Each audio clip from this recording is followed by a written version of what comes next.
When you were a child, did you ever wake up in the middle of the night, vaguely but utterly afraid? The familiar surroundings of your home suddenly felt unsafe, rendered uncanny by the different lighting and your state of mind. Time stood still. The night seemed endless. All was uncomfortably silent. There was a 99.9% chance that your parents were just peacefully sleeping in the other room, yet your wandering thoughts were locked on that 0.1%. What if something had happened to them? What if you were now all alone? And what if some unknown, terrifying presence was there instead? Skinamarink is the closest cinematic experience to those long, horrible nights. It is a powerful achievement from debut filmmaker Kyle Edward Ball, and the best praise that I can bestow upon the film. This is a very low-budget production, created for an estimated 15,000 Canadian dollars. Ball does well to paper over the cheap cracks. He makes frequent and somewhat effective use of old public domain resources. Every shot is doused in heavy grain and artifacts.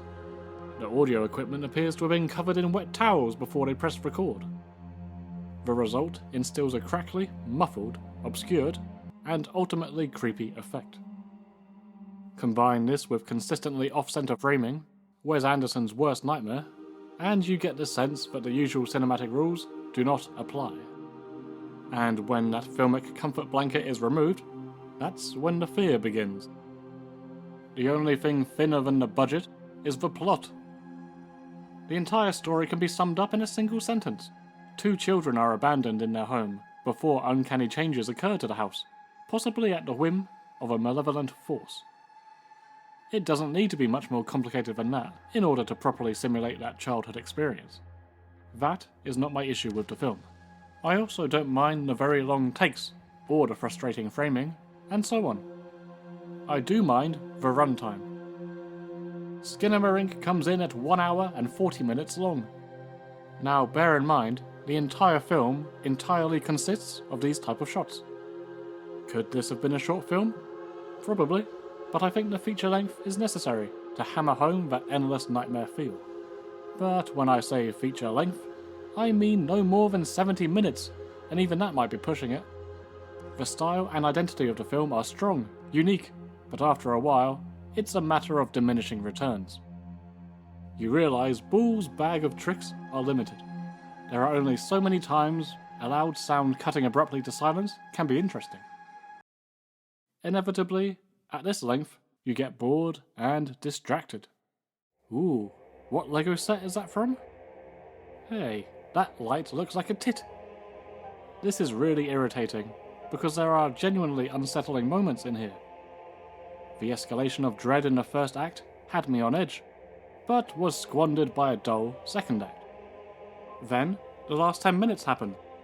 Suddenly, the film is injected with a sense of variety and creativity that's been missing for the past hour. If the film hurried a bit to those final scenes, I think the response to this film would have been more positive. The very last shot in particular got me, and had me second-guessing my own house as I crept to bed after the viewing. Anyway, just hold on a minute. I'm looking to put an offer on a house. Do you want to see some photos? Very spacious. Don't you agree? Nah, check out the decor here. Oh yes, I really like this room. Skinamarink is a potential new indie classic trapped inside a bloated abstract corpse. A pity, but at the same time, I'm eager to see the director's next work. The film has made millions of dollars against that tiny budget. It's like Terrifier 2, an equally divisive film for very different reasons. Regardless of how you feel about these two films, as a horror fan, it's so pleasing that small underdogs are still making it big. Fantastic motivation for any creators seeking to produce their first horror feature. Now, I do have a theory about this film, but it may be construed as minor spoilers, so I will place a small warning here. Skinamarink-a-dinky-dink, Skinamarink-a-doo. So yes, my grand theory. The doors and windows vanished. Items like toys and toilets inexplicably appear and disappear, accompanied by a strange sound effect. A vague, unseen voice from above commands the occupants on where to go, what to do, or else. And then, when the voice is bored with you, they trap you further and kill you off for fun. In other words, Skinamarink is a live-action adaptation of The Sims.